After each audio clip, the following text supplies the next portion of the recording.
இந்த தேவலோகத்தில் தேவர்களை காணாது தேவமாதாவான அதிதி என்பவள் மிகவும் வருந்துகிறாள், கலக்கமுற்றாள். உடனே தன்னுடைய கணவரான காசியப ரிஷியிடம் செல்கிறாள். அங்கு முறையிடுகிறாள், இப்படி ஆய்போச்சே அப்படின்னு. அவர் என்ன சொல்ற, நான் ஒன்றும் செய்யறதுக்கு இல்லை, நீ பகவானே தான் வேண்டணும், பகவானை வேண்டு. ஏன்னா அவன் எத்தனையோ வரங்களை எல்லாம் பெற்றிருக்கிறான், நம்மளால ஒன்றுமே பண்ண முடியாது, நீ பகவானை வேண்டிக்கோன்னு சொல்ல. உடனே சரி என்று சொல்லிவிட்டு அவளும் 12 நாள் கடும் தவம் புரிகிறாள். 12 நாட்களுக்கு. உடனே பகவான் தோன்றுகிறார். அந்த பகவான் கிட்ட அவரே சொல்றார், மகாபலி அசுரகுலத்தைச் சேர்ந்தவன் தான், இருந்தாலும் அவன் தர்மமும் நேர்மையும் இதெல்லாம் ஒழுக்கமும் நிறைந்தவன், சால நிறைந்தவன் அவன். அதனால அவனை யாராலும் வெல்ல முடியாது. அதற்காக நானே அவதாரம் பண்ணித்தான் ஆகணும், உனக்கே மகனாக நான் பிழைக்கிறேனம்மான்னு சொல்லி அவர் வாக்கு கொடுக்கிறார். அதே போல அவர் இந்த அதிதி தேவிக்கும் காசியப ரிஷிக்கும் வாமனனாக அவதாரம் பண்ணுகிறார். அங்குஷ்டாபியான்னு சொன்னோம், அந்த மாதிரி கட்டவரல் சைஸ் கூட இல்லை, சின்னது. அப்போ சொன்னமே அணிதோ அணியான்னு, அதை மாதிரி குள்ளமான உருவம் எடுத்திருந்தார். பிறந்தவுடனே 5 வயது பாலனாக தோன்றுகின்றார். ஆனால் அந்த தேஜஸை சொல்லி முடியாது, சொல்லி மாறாது. எப்படிப்பட்ட தேஜஸ், அவ்வளோ அழகுன்னா அழகு. கண்டவர்கள் எல்லாரும் அப்படியே அவரை பார்த்தாருன்னா வெச்ச கண்ணை வாங்க மாட்டார், அந்த மாதிரி அழகான தோற்றத்துடன் அவர் இருந்தார். இந்த சமயத்திலே மகாபலி அவன் என்ன பண்றான், யாகம் பண்ணிட்டு இருக்கான். மகாபலியின் தந்தை யாரு, விரோச்சனன். மகாபலியின் தந்தை விரோச்சனன். தாத்தா தான் இப்ப பார்த்தோம், பிரகலாதன்னு பார்த்தோம். எனக்கு வேண்டி இவர் என்ன பண்ற, அங்கிருந்து மகாபலி கிட்ட போற, அந்த யாகம் நடந்துட்டு இருக்க இடத்துக்கு போற.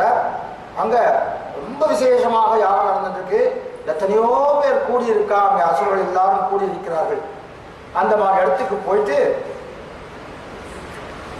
அவரை பார்த்த உடனே அத்தனை பேரும் பிரமிச்சு போறார். இவனே என்ன பண்றான், மகாபலியே இப்படிப்பட்ட ஒரு அழகான ஒரு தோற்றத்தை இதுவரைக்கும் நான் கண்டதில்லையே என்று சொல்லி அந்த மதிப்பு கொடுத்து அந்த யாக வயல்விலிருந்து எழுந்து நிற்கிறான். அவரை வருக வருக என்று வரவேற்கின்றான் மகாபலி சக்கரவர்த்தி. அவரை அங்கே இருத்தி அவருக்கு இதையெல்லாம் பண்ணி, பாத பூஜைகள் எல்லாம் பண்ணி அந்த தீர்த்தத்தை தன்னுடைய தலையிலே புரோட்சிச்சுக்கிறான். அவருடைய விசேஷம் தெரிகிறது அவனுக்கு. அங்கேருந்து அருகிலே உட்கார வைத்த சிம்மாசனம் அடித்து, உங்களுக்கு என்ன வேண்டும் கேளுங்கள், எதுவானாலும் நான் தரேன்னு சொல்றான். உடனே இந்த உலகம் வேண்டுமா, அதை நான் கொடுக்கிறேன், எது வேணாலும் தயக்கம் இல்லாமல் கேளுங்கள். அவர் சொல்ற, எனக்கு எதுவுமே வேண்டாம், 3 அடி மண் கொடு, அதுவும் என்னுடைய காலால் யான் அளப்ப 3 அடி மண் தா அப்படின்னு கேட்கிறார். அவன் நகைக்கிறான்.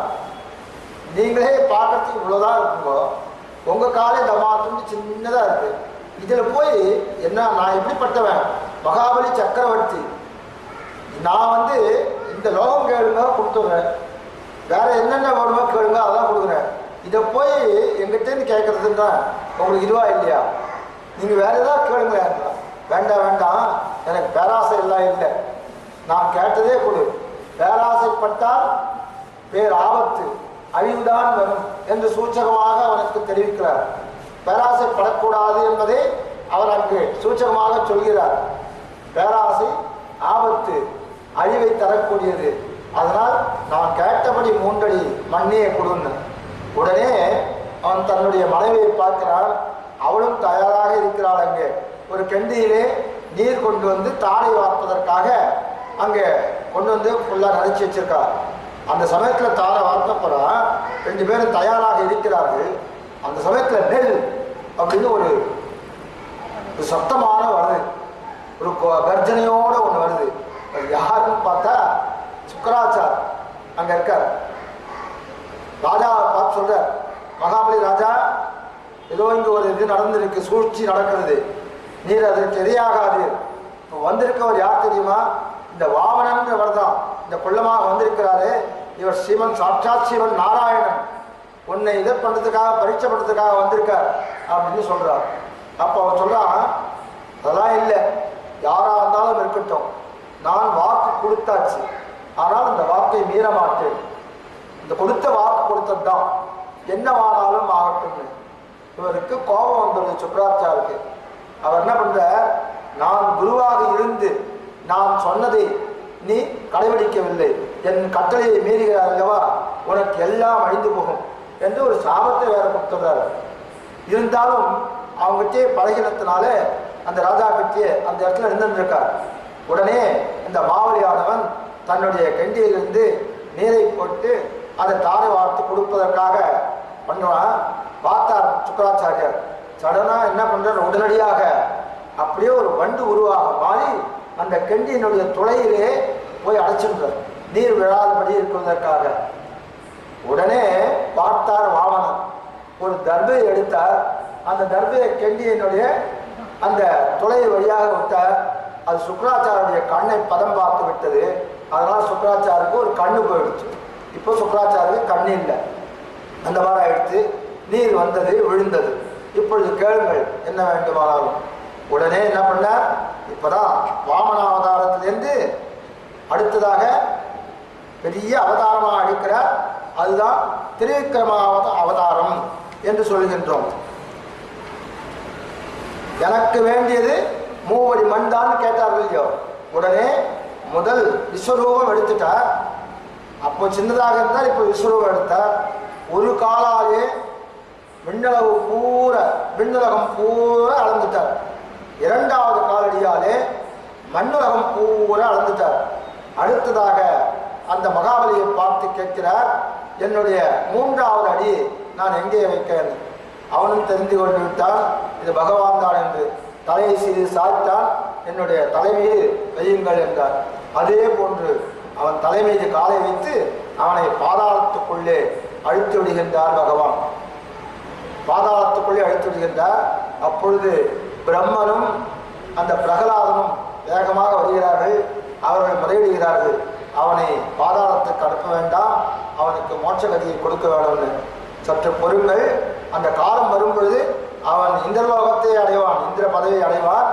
அதுவரை அவனை காப்பாற்ற வேண்டியது என்னுடைய கடமைன்னு அவர் காப்பாற்றுறதுக்கு உண்டான ஏற்பாடெல்லாம் பண்ணி வைக்கிறார். இது வாமனனுடைய அவதார சரித்திரம். இது அடுத்ததாக உத்தமன் என்று ஓங்கி உலகளந்த உத்தமன் பேர்வாடி. உத்தமன் என்ன பார்ப்போம். ஆழ்வார் பாடுறார், உலயரமாகி நின்ன உத்தொடு சமணமெல்லாம் தலையர கத்தமாந்த கண்பரோ கெப்பரோதாம் அப்படின்னு சொல்றார். இந்த திருமாலையில் வருது. அதே மாதிரியாக இழித்துரைக்கப்பட்ட மதங்களிலே குருவாகாமல் அப்படின்னு அர்த்தம். மதங்கள்ல இந்த பௌத்தம் ஜெயினம்லாம் அந்த காலத்தில் ரொம்ப இதுவாக இருந்தது. அப்படிப்பட்ட மதங்களுக்கு குருவாக இல்லாமல் அப்படின்னு. அடுத்தது மதுரகவி ஆழ்வார், பயனன்னாகிலும் பாங்கல்லராகிலும் செயல் நன்னாக திருத்தி பணிகொள்வான் என்றார் போலேயும், பயனன்னாகிலும் பாங்கல்லராகிலும் செயல் நன்னாக திருத்தி பணிகொள்வார் என்று அவர் குறிப்பிடுகிறார். இப்போ இந்த குருக்களிலே 4 விதமான குருக்கள் இருக்கிறார்கள். ஒன்று குருக்கள்னா ஆச்சாரியன் சொல்லும்போது குருக்கள்னு சொல்லணும் இல்லையோ, அவா தலையிலிருந்து விளங்குறவா. அதுலேயே சில பேர் சாதாரணமாக இருக்கக்கூடியவர். உத்தமான குருன்றது கடைசி ஸ்டேஜ், இந்த ஸ்டேஜில் தான் இருக்கும். அதம குரு அப்படின்னு சொல்லுவார். அவ யாருன்னா ஞானமும் கிடையாது, அனுஷ்டானமும் கிடையாது. அப்படிப்பட்டவர்களை அதம குருன்னு சொல்றது. அடுத்ததாக அதம குருன்னு ஒருத்தர் இருப்பார்.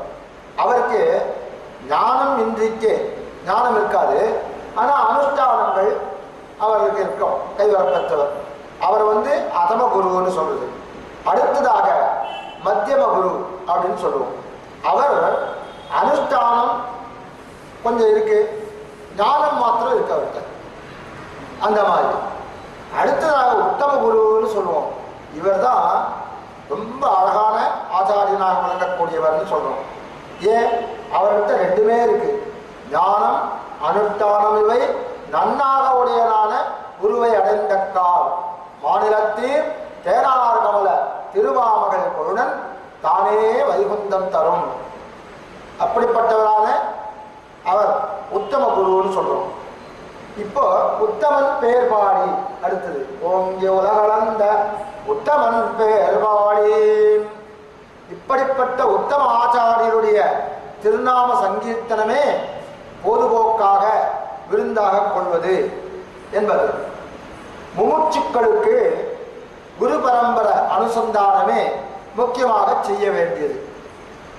ஆளவந்தார், ஆழ்வார், பட்டர் இவர்கள் போன்றவர்களெல்லாம் அவர்களுடைய ஆச்சாரியர்களை பாடி பாடி போற்றி புகழ்கிறார்கள். ஒரு பிரபந்த சேவாகாலம் ஆரம்பிக்கிறதுன்னு சொன்னால், திவ்ய பிரபந்த சேவாகாலம்னா தொடக்கத்தில் எம்பெருமான சொல்கிறாரோ இல்லையோ ஆச்சாரியர்களுடைய அவருடைய போற்றுதெல்லாம் முதல்ல சொல்லி அப்புறம்தான் மற்றதெல்லாம் ஆரம்பிக்கிறார். அதே மாதிரி நாங்கள் நம்பா வைக்க சாத்து நீராடினால், நாங்கள்னா யாரு? பகவத் பாகவதத்தில் வைபவத்தை காட்டிலும் சிறந்ததான பாகவ வைபவத்தையும் நன்கறிந்து அவர்களையே தஞ்சமாக கொண்டு இருக்கிற நாங்கள் என்றபடி நம்மளெல்லாம் குறிக்கிறது. பகவான் கிட்டையும் அவருடைய ஒரு படி மேடாக இருக்கின்ற பாகவத கைங்கரியம் பண்றாளோ அவளுக்கு தஞ்சமாக இருந்து அவளுடைய அடியை ஒட்டி இருப்பதானது அந்த செயலானது நாங்கள். அப்படிப்பட்ட நாங்கள்னு இந்த இடத்துல சொல்றது. நம்பாவைக்கு சாட்சி, நம்பாவைக்கு நேத்திய பார்த்தோம். பாவையானது விரதம்னு பார்த்தோம் இல்லையா? எப்படிப்பட்ட விரதம் அது? சத்ருக்னாழ்வார், மதுரகவிகள், திருவரங்கத்தமுதனார் போல்வார்கள் கொண்ட அந்த விரதம். இப்போ ஸ்ரீ ராமபக்தர்களின் தலைவனான பரதாழ்வானை அன்றி அறியாதவன் சத்ருக்னாழ்வான். அதே போன்று நம்மாழ்வாரை அன்றி வேறொருவரையும் அறியாதவர் மதுரகவி ஆழ்வார். தேவுமத்தறியேன் குருகூர் நம்பி பாவிலின் இசை பாடித் திருவனே என்றார். அதே மாதிரியாக எம்பெருமானாரையும் குரத்தாழ்வாரையும் அன்றி வேறொருவரையும் அறியல்லாதார் திருவரங்கத்தமுதனார். ராமானுஜ நூற்றந்தாதி பண்ணார் இல்லையா? நேற்று சொன்னமே, ராமானுஜ நூற்றந்தாதி பண்ணவர் திருவரங்கத்தமுதனார். அவர் அந்த ராமானுஜ நூற்றந்தாதி என்ற 120 108 பாசுரங்களை சொல்லி பிரபந்த காயத்ரின்னு அதுக்கு பேரு. நித்தியமாக ஸ்ரீ வைஷ்ணவர்கள் சொல்ல வேண்டியது. அதிலே எம்பெருமானாருடைய பெருமைகளை எடுத்து சொல்வது. அதே போன்று அவருக்கு சிஷ்யராக இருந்த கூரத்தாழ்வாருடைய பெருமைகளையும் அதிலே குறிப்பிடுகின்றார். அப்படிப்பட்டதான விரதம் அது. இப்பாவைக்கு அங்கமாக நீராடினால் நல்ல துறையில் நல்ல சத்சங்கத்திலே சங்கமமானால் அர்த்தம். தீங்கின்றி நாடெல்லாம், இது முதலாக 6 அடிகள் இதை பற்றி தான் வருது. தீங்கின்றி நாடெல்லாம் அதனுடைய எக்ஸ்பிளனேஷன் வருது. அதிவிருஷ்டி அனாவிருஷ்டின்னு மழை பெய்யறது பார்த்தீங்களா? ஜாஸ்தி பெய்யறது இல்லைன்னா குறைஞ்சி போகிறது. அதிவிருஷ்டி அனாவிருஷ்டின்னு சொல்றது. அந்த மாதிரி மழையெல்லாம் பெய்யாம நாட்டுக்கு நல்லதே விளைவிக்கும் நல்ல மழை பெய்யுறது செல்வ சிறப்பை குறிக்கிறதாக இருந்தது. நாட்டில் தீங்குகள் எல்லாம் தொலையும் நல்ல அளவான மழை பெய்தால் பாவம்